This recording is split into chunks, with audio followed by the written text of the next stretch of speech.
ዶክተር ደሳለኝ ከፖለቲካ ራሳቸውን ማግለላቸውን አስታወቁ። ጠቅላይ ሚኒስትር አብይ አህመድ በህዝብ ተወካዮች ምክር ቤት ውስጥ ከመንግስት አብረው እንዲሰሩ ጥያቄ ያቀረቡላቸው ዶክተር ደሳለኝ ራሳቸውን ከፖለቲካ ማግለላቸውን አስታወቁ። ላለፉት 5 ዓመታት አማራ ብሔራዊ ንቅናቄ አብን ወክለው የህዝብ ተወካዮች ምክር ቤት አባል የነበሩት ዶክተር ደሳለኝ ጫኔ ይህንን የገለጹት የምክር ቤቱ የስራ ዘመን መጨረሻ የሆኑ ስብሰባ ካደረጉ በኋላ በማህበራዊ ሚዲያ ላይ ባጋሩት የጽሑፍ መልእክት ነው። በተጨማሪም ግንቦት ወር ላይ በተደረገው ምርጫ ላይ በእጩ ቀርበው ቢሆን ኖሮ ብልጽግና ተፎካካሪ እጩ ላለማቅረብ ወስኖ እንደነበረ ጠቅላይ ሚኒስትር አብይ አህመድ እንደነገራቸው ዶክተር ደሳለኝ ጫኔ ተናግረዋል። ዶክተር ደሳለኝ ጫኔ የአማራ ክልል ዋና ከተማ ከሆነችው ባህር ዳር ተመርጠው በህዝብ ተወካዮች ምክር ቤት በእንደራሴነት ያሳለፏቸው 5 ዓመታት አስቸጋሪና ፈታኝ ሲሉ ገልጿቸዋል። ባለፉት 8 ዓመታት ከፓርቲ ምስረታ እስከ ከፍተኛ አመራር እንዲሁም በምርጫ አሸንፈው በህዝብ ተወካዮች ምክር ቤት አባልነት ድምፅ ለሌላቸው ወገኖች እውነተኛ ድምፅ በመሆን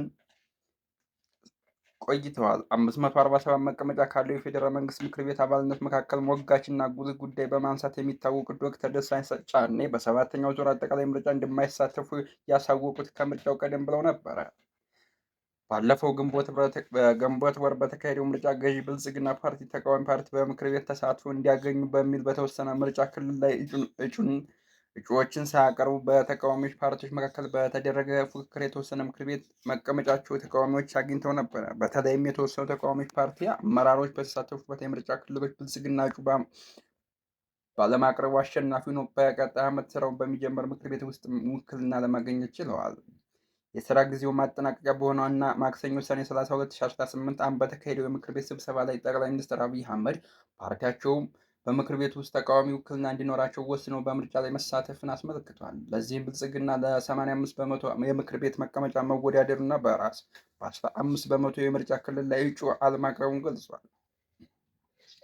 ደሳለኝ ጫኔም ከምክር ቤቱ ስብሰባ በኋላ ከጠቅላይ ሚኒስትሩ ጋር ባደረጉት ውይይት በሰባተኛው ዙር ምርጫ በባህር ዳር ከተማ ላይ መወዳደር ተመዝግቤ ቢሆን ኖሮ ብልጽግና እጩ ለማቅረብ ወስኖ እንደነበረ ገልጸውልኛል በማለት በጽሑፍ ላይ ጠቅሰዋል። በህዝብ ተወካዮች ምክር ቤት በስብሰባ ላይ ጠንካራ ጥያቄዎችና ትችቶች በመሰንዘር የሚታወቁት ደሳለኝ ጫኔ ግንቦት 24 2018 ዓ.ም በተካሄደው ምርጫ ላይ እንደማይሳተፉ ያሳወቁት በጥር ወር መጨረሻ ላይ ነበረ። እዚህም ውሳኔ ላይ ካደረሷቸው ምክንያቶች አንዱ ነፃ፣ ሰላማዊ፣ ፍትሐዊ ምርጫ ለማካሄድ የሚያስችል ምቹ መደላደል አለመኖሩ እንደሆነ በወቅቱ አሳውቀው ነበረ። አማራ ብሔራዊ ንቅናቄ አብን ሊቀመንበርና ከፍተኛ አመራር አባል የነበሩት ዶክተር ደሳለኝ ጫኔ በ2013 በተካሄደው በ6ኛው አጠቃላይ ምርጫ የባህር ዳር ከተማ ወክለው ምርጫ አሸንፈው ነበር የህዝብ እንደራሴ ምክር ቤት አባል የነበሩት። ደሳለኝ ጫኔ በህዝብ ዘንድ እውቅና የጨመረ በምክር ቤት ውስጥም በተለይም ጠቅላይ ሚኒስትሩን በሚገኙበት ጊዜ በሚያነሷቸው ጥያቄና በሚሰነዝሯቸው አስተያየት የተነሳ ነበረ። እንደራሴው ምክር ቤት አባል ሳለ ጥር 22 2013 ዓ.ም በጸጥታ ኃይሎች ከቤታቸው ተይዘው ተወስደው ለ1 ወር ተኩል በእስር ላይ የቆዩ ሲሆኑ ስለታሰሩበት ጉዳይ እስካሁን ያሉት ነገር የለም። ነገር ግን አሁን የምክር ቤት አባልነታቸው መጠናቀቁ በተመለከተ ባስተላለፉት መልእክት ለደጋፊዎች ምስጋና ሲያቀርቡ በተለይም ከ2 ዓመት በፊት ለ45 ቀናት በታሰሩበት ወቅት በጸሎትና በሀሳብ አገዛችሁኝ ውድ ወገኖች ለሰጣችሁኝ ፍቅር ጉልበት ሆኖኛል። ዛሬ በኩራት በነፃ ህሊና የህዝብ አገልግሎት እንዲፈጽም አድርጎኛል ብለዋል። የዩኒቨርሲቲ መምህር የነበሩት ደሳለኝ ጫኔ ጠቅላይ ሚኒስትር አብይ በተሰናባቹ ምክር ቤት ስብሰባ ላይ ሀገራቸው ማገልገል እንዲቀጥሉና አብረን እንስራ በማለት ላቀረቡት ጥሪ ላሳዩኝ አክብሮት ከልብ የመነጨ ምስጋናዬን አቀርባለሁ ብለዋል። ዶክተር ደሳለኝ በመልእክታቸው ከምክር ቤት አባላት ከተሰናበቱ በኋላ ራሳቸውን ከማንኛውም ቀጥታ ፖለቲካ እንቅስቃሴ እንደሚያገሉና ለጊዜያዊ በማንኛውም የፖለቲካ ፓርቲ ውስጥ በአባልነት ሆነ በደጋፊነት እንደማይሳተፉ አስታውቀዋል።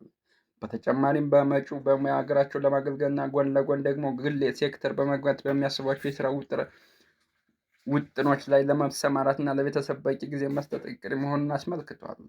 ጨምረውም ፖለቲካ ተሳትፎ በሚያበቃ የአማራ ህዝብ አንድነት በሚያጠናክር አማራ ህዝብ ከሌሎች ወንድሞቹ ጋር ያለውን አብሮነት መስተጋብር በሚያሳድግ እንዲሁም ኢትዮጵያ ኑሮ በማሻሻል ማህበራዊና ሀገራዊ ጉዳዮች ላይ በሙያ ማድረግ የምችለውን አስተዋጽኦ ሁሉ አደርጋለሁ ሲሉ ተናግረዋል።